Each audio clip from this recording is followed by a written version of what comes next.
we're also starting to accept other things as being natural. You know, we're slowly moving towards, the Sodom and Gomorrah, the ancient Rome, ancient Greece days. We're starting to hear rumblings of, well, you know what? Now that we got gay marriage in so many places in the Supreme Court, they'll probably just say, it's constitutional right for gays to be able to get married. So we're going to redefine the term marriage as being, between a man and a woman, a man and a man, and a woman and a woman. Now, you're going to see it if the Supreme Court says that that's the new definition of marriage. You're going to see, polygamy be brought back up. And look, how can you deny them? They're nothing but a bunch of adults getting together, willingly wanting to share their love. They can't help who they love. How can we as a society, say that a man and a man, a woman and a woman, and a man and a woman can love each other, but a man and a woman, or a man and a man and a woman, or maybe, a man and a woman and a woman and a woman and a woman and a man can't all get married? Why not? We can't tell them how to live. Hey, we got to have special bathrooms now for transgender. We got to allow them to be who they think they are, and they should. If you're a guy but you're a transgendered woman, you have the right to use the woman's lavatory, and if you're a woman but you're a transgendered male, now you have the right to use the men's lavatory without being told you can't. You should be able to get married and have kids and adopt kids and all that kind of stuff. So what is to say, and you've always used the term, you can't help who you love. Well, that's exactly the argument that they're starting to use for these other alternative lifestyles. I don't know, pansexual or polysexual, I guess, when you love a bunch of people at the same time. Or is it polyamorous? You can't keep up with the terms. They keep changing them all the time. And who's to say, look, NAMBLA, the Man-Boy Love Association, is back, people. Remember back in the day when it was just so disgusting that when it was found out that they had a website, people were looking for who was hosting the website. And that website, the web host, the ISP provider, kicked them off. They couldn't find anybody anywhere on the planet almost to host their site. They were down and out, and we thought, oh yeah, they're done. They're reserved to the back alleys, back rooms, and hiding. And the cops are going to catch them if they try to trade pictures of little naked boys all the time. It's going to be child pornography. They're going to be caught and sent to prison. But they're back because they're saying the same thing. Look, hey, at one point, it was quite all right for a grown man to have sexual relations with a teenage boy. And now, look, we've got same-sex marriage now. We got transgender rights now.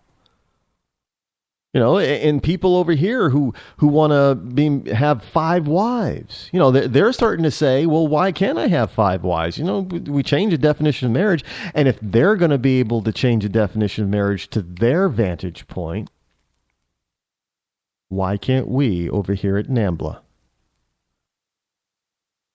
So look at how many teachers are nailing their teenage students. And male and female teachers. It seems to be the past few years, it seems to be a rash of female teachers, just taking their advantage of their teenage male students. But hey, all this should be allowed, should it not? Where do you draw the line? Well, let me tell you, ISIL, Islam, Mahmoud Ahmadinejad. They drew the line and said, oh, hell no. And they're saying either you conform to what we call the norm or you die. And yet you go halfway around the world and you come to the United States and the Christian says, well, we just believe it's a sin. And all kinds of hate is erupts like a volcano upon them. And the Christian never says, well, you should die. And you know, those people at Westboro Church, it says God hates fags, that kind of, they're not Christian. That's just ridiculous. But when a real Christian says, well, it's a sin, they believe it to be a sin and that you can change. And we know that there are ways that people have changed from doing this. And this doctor is telling us that certain parts of this lifestyle is a mental illness. It's a mental disturbance. And you've got ISIS who doesn't give a crap. You should just be dead, according to them, and be done with it. No more problem. No more problem, according to Ahmadinejad. We don't have this problem in Iran. You know gay in Iran? Where do they live?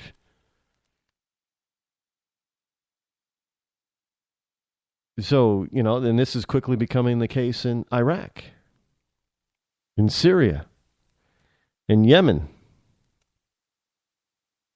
And do you think the Saudis put up with it? You know the Egyptians don't either. So you really got to ask yourself, how is this courageous coming out with Caitlyn Jenner? Why is that courageous? Why are we, why do I need to spend so much time on this when I was trying to avoid the subject altogether? Because we have, as a nation, we've become fixated on stuff that is unimportant, that is so minor, because the vocal few have decided that it's important to them.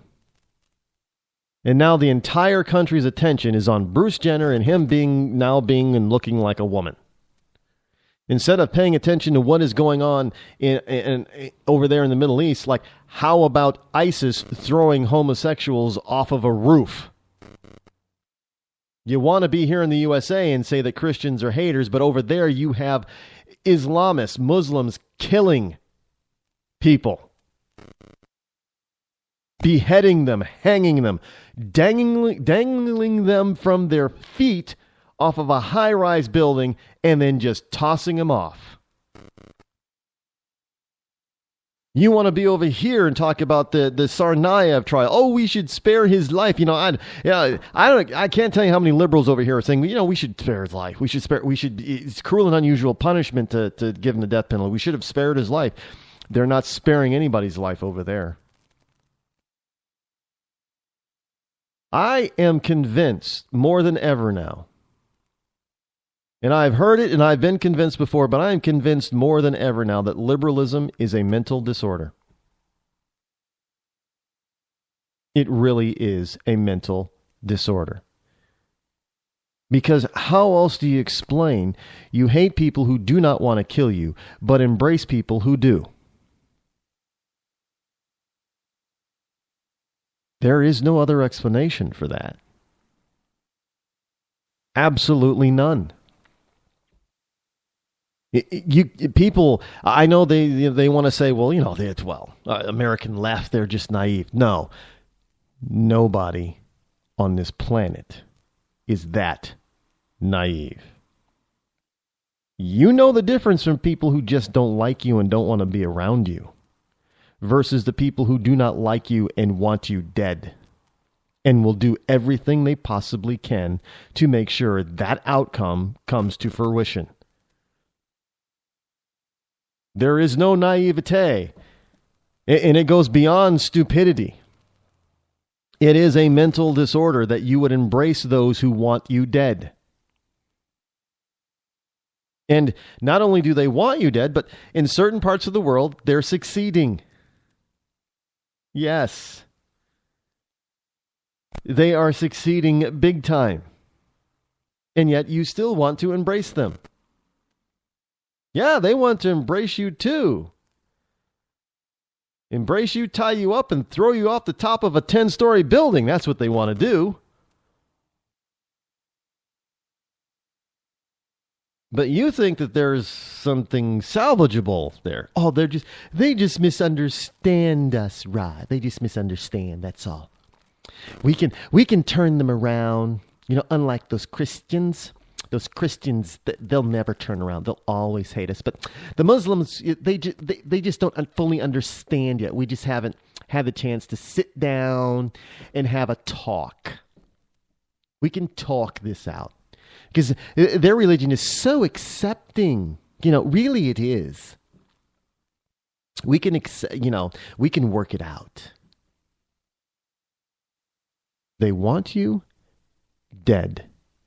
They want all of us dead. But they really want you, the LGBTI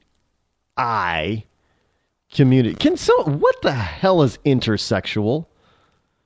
Why do we keep adding letters to, it just used to be the LGB or LGB community, gay, lesbian, bisexual, and now then we got the T and the Q and the R and the what? Why do we keep adding letters? Can somebody explain? I don't know. I heard it the other day that there is now I know the LGBTQ. I don't know what queer is either. But it's there, the LGBTQ, and now there's an I, LGBTQ. I can't even remember what is intersex. I don't know what it is. I don't.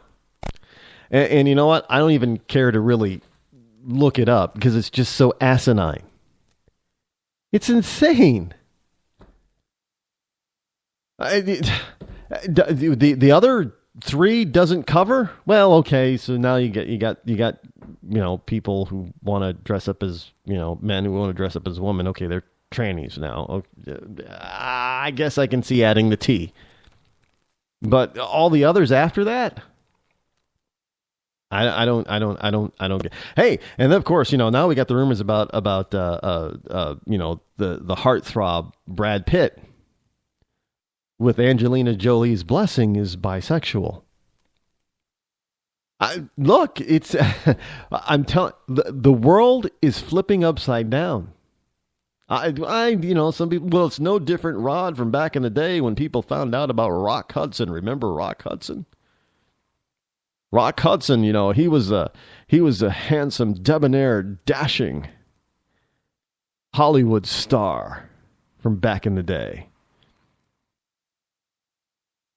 Now, I guess Errol Flynn was a little bent too, but to think Brad Pitt, I don't know if it's true or not. The rumors out there, and the rumor is out there that Angelina's is cool. She's cool with it. Brad can go around and punch buggy other guys, and that's not cheating in her book, I guess. I don't know. Look, whatever they want to do in their own bedroom or whatever, that's fine. But look, you got people out there who know about mental states. And, hey, the left is all about mental issues and stuff and needing drugs for it and everything and needing psychological help and counseling because they're always told, we don't have enough services for the mentally ill. Well, this highly, astute and respected mental health professional says that trannyism is a mental disorder. And when you look at what some of these people do in order to achieve what they think that they're becoming, you have to be a little bit burnt in the head. Because in the end, you're still a guy, not a girl. Or you're still a girl, not a guy. And ISIS is still going to be coming for your head, and they will bind you when they catch you and throw you off a 10-story building. And you're hating on Christians instead.